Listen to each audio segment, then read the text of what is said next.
किसी सरकार की तरफ से तनख्वाह नहीं ले रहा है, ऊपर से भी उसको कुछ न कुछ लालच है और कहीं ना कहीं से उसकी जेब भरी जा रही है। क्योंकि हमने अभी पिछले दिनों 2 दिन पहले की बात है, मेवात के अंदर ये चीज देखी थी। एक प्रशासनिक अधिकारी की सूझबूझ ये होती है कि वहां के माहौल को देखा जाता है कि वहां का माहौल तो नहीं बिगड़ रहा है। वहां पे जब कंपनी HSIDC कंपनी जो है उसके अधिकारी जब ये कहने लगे कि काम चालू होगा, तो SDM साहब ने बिल्कुल 1 मिनट में कह दी थी कि तुम काम चालू करना चाहो तो करके दिखाओ भाई। यहाँ की अगर जनता काम नहीं करवाना चाहती है तो आप लोग काम कैसे कर दोगे? मैं फोर्स नहीं दूंगा।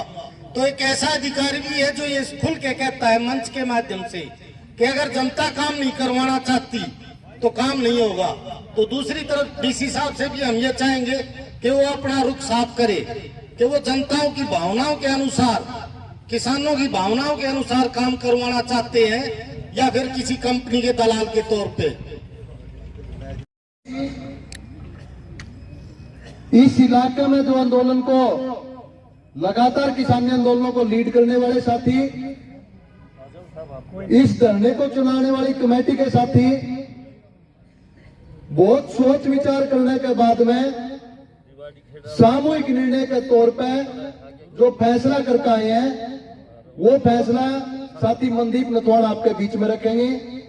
आगे का जो अपना कार्यक्रम उसकी जानकारी देंगे साथी मनदीप। साथियों, पिछली 3 फरवरी से लगातार आपने ये मोर्चा चला रखा है।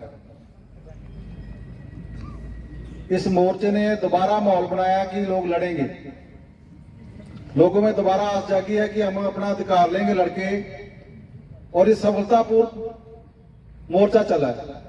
अभी कमेटी ने जो राय की है, क्योंकि कंपनी वाले लगातार काम कर रहे हैं और अपनी हाजिरी बढ़ा रहे हैं, उनके मजदूर जो है ज्यादा बढ़ रहे हैं, लगातार तेजी से काम कर रहे हैं। यदि वो काम कर गए तो फिर अपना मुआवजा नहीं बढ़ पाएगा। तो पहली बात, प्रशासन को पहल के आधार पे काम रोक के स्थानीय लोगों से चर्चा करके उनको वाजिब हक मिलना चाहिए, ये हमारी साफ समझदारी है। मगर ऐसा संभव नहीं हो पा रहा है क्योंकि DC के अपन गेट पे बैठे हैं, तो अभी तक प्रशासन का कोई मूड नहीं है बात करने का उस ढंग का। तो कमेटी ये फैसला किया है, आने वाली 25 फरवरी को खरड़ के अंदर पक्का मोर्चा लगाएंगे। ये लाइनों का काम नहीं चलने देंगे। जब तक किसान को वाजिब मूल्य नहीं मिलेगा तब तक लाइनों का काम नहीं होने दिया जाएगा। हम नहीं चाहते किसी किस्म का कोई विवाद हो, मगर यहाँ का प्रशासन चाह रहा है कि विवाद हो। उसके लिए प्रशासन जिम्मेदार होगा, और जब तक मुआवजा का ऐलान नहीं हो जाता तब तक काम नहीं चलने दिया जाएगा। तो ये वाजिब बात है, क्योंकि हरियाणा का मुख्यमंत्री भी ये कह रहा है कि मार्केट मूल्य देंगे, उससे ज्यादा पैसे देंगे। हम तो मुख्यमंत्री की बात कर रहे हैं, जो हरियाणा के मुख्यमंत्री ने ऐलान कर रखा है उसी को पूरा करने की बात कर रहे हैं। मगर ये औने पौने दामों में जमीन पर कब्जा करने वाली जो कार्रवाई है, प्रशासन तुरंत प्रभाव से रोके। हम 1 हफ्ता गांव के अंदर रहेंगे, लोगों को जगाएंगे। ये मोर्चा चलेगा, किसी प्रशासन किसी वहम में ना रहे, क्योंकि पिछले 4 दिनों से साथी आपके गांव के अंदर गए होंगे, आपसे चर्चा करके आए हैं। हम चाहते हैं कि बातचीत से मसला हल हो जाए, मगर जब बातचीत से नहीं मसला हल होगा तो संघर्ष होगा, और संघर्ष हमेशा, संघर्ष करने वाले लोग हमेशा जीतते हैं, जो दुनिया का इतिहास है। तो आज बड़ी संख्या में आप आए हो, ये कम नहीं हो, ये आपको कम मत आंकना। लड़ने वाले लोगों का हौसला बढ़ना चाहिए।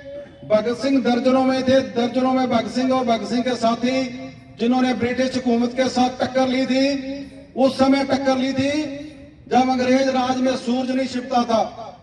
आज आपकी तरफ एक आंगली भी उठेगी तो हरियाणा के लोग आपकी तरफ भागे चले आएंगे, क्योंकि आज सोशल मीडिया का जमाना, आज हम आजाद देश में रह रहे हैं। तो ये गुलाम देश की जो परंपरा ये सरकार चलाना चाहती है, उसे रोकने का काम आप करेंगे। लगातार ये मोर्चा भी चलेगा, जैसे आज सब साथियों ने संजोग किया, वो मोर्चा लाइनों पे भी चलेगा। हमें अपने खेत का पूरा मूल्य चाहिए। पहली बात तो हमारा खेत बचना चाहिए, मगर हम फिर कह रहे हैं हम तो अपना वाजिब दाम मांग रहे हैं खेत का, और सरकार वो देने के लिए तैयार नहीं है। किसी के बहकावे में मत आना। कई बार कहेंगे लोग, आपके बीच में जाएंगे सरकार के छोटे हुए लोग, वो कहेंगे गिरफ्तारी होगी, वो कहेंगे जेल जाना पड़ेगा। अंग्रेजों के वक्त लोगों ने गोलियां खाई, जेल गए, फांसी लगे, तब आजादी मिली। जेल जाना कोई बड़ी बात नहीं। जेल गया आदमी नेता बन के निकलता है, और इतिहास में उसका नाम दर्ज होगा। जो आदमी लड़ेगा, ये लोग अपने खेत बचाने के लिए लड़े थे। कायरों की तरफ घर नहीं बैठेंगे, बल्कि खेत बचाने के लिए मैदान में नजर आएंगे। आप सब साथियों से मैं निवेदन करूंगा, पहला निशाना शांतिमय तरीके से, हम नहीं चाहते कोई कानून तोड़ा जाए, हम इसके पक्ष में नहीं, क्योंकि किसान कभी कानून नहीं तोड़ता, और सरकार जब मजबूर करती है तब ये घटनाएं घटती है। इसके लिए यहाँ का जिला प्रशासन जिम्मेदार होगा। हम अपने खेत में पाम नहीं रखने देंगे जब तक हमें अपने खेत का पूरा दाम नहीं मिलेगा। ये कमेटी ने फैसला किया, मैं आपसे निवेदन करूंगा, एक दो गांव के अंदर कमेटियां बनाओ पक्की। ये तो हर रोज की लड़ाई शुरू है, रोज लड़ना पड़ेगा खेती बचाने के लिए। तो गांव के अंदर पक्की कमेटियां बनाओ, और पक्के तौर पे ये मन बनाओ, किसी किसान के साथ जाती होगी तो मैं वहां जाऊंगा।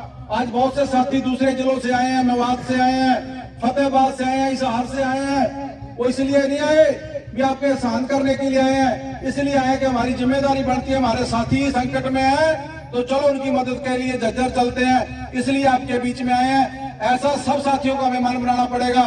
एक भी किसान पे आपदा आए, सब साथी चलेंगे इकट्ठे होके। और मैं लास्ट में आप सब साथियों से निवेदन करूंगा, 25 की तैयारी करनी है। और एक और बात कहना चाहता हूं, महिलाओं को शामिल किया जाए। महिलाएं बहुत बड़ी ताकत के साथ आ गई तो सरकार कुछ नहीं कर पाएगी। उस मोर्चे में हमारी माता बहनें नजर आनी चाहिए, ताकि वो मोर्चा बड़ा हो जाएगा। घरों से बाहर निकलना पड़ेगा, वरना ये सरकार हमारी जमीन ले जाएगी मुफ्त में, कोई चारा नहीं बचेगा। जिसके खेत में टावर लग गया उसके हौसले प्रस्त हो गए हैं, और अब लड़ाई का रास्ता हमारे पास है। तो मैं उम्मीद करूंगा कि आने वाली 25 फरवरी को हम सब साथियों ने तैयारी करनी है, अनुशासन में जाना है, किसी के डरा नहीं मारना, किसी को गाली नहीं देनी, बल्कि हम अपने खेत में बैठेंगे। ये हमारी वाजिब मांग है, इसको पूरा करवाएंगे। आपने बातचीत सुनी, जो कमेटी ने फैसला किया है, मैं उम्मीद करूंगा कि आप दोनों हाथ खड़े करके इसको पास करेंगे, ताकि सब साथियों की यह सहमति हो। किसान एकता जिंदाबाद, किसान एकता जिंदाबाद। अभी 2-4 साथी और बोलने वाले रहते हैं, वो साथी बोलेंगे तो आप तैयारी भी करेंगे, और लगातार बाहर से भी साथी आपके बीच में आते रहेंगे। और प्रशासन से फिर सीआईडी खड़ी होगी तो आपसे मांग करते हैं तुरंत प्रभाव से काम रोके। हम टकराव करने की स्थिति में नहीं, अभी टकराव हुआ तो प्रशासन जिम्मेदार होगा। तो आप सब साथियों ने मेरी बातचीत सुनी, बहुत बहुत धन्यवाद। जय जनता, जय श्री राष्ट्र, जय तलहटी लोकतंत्र।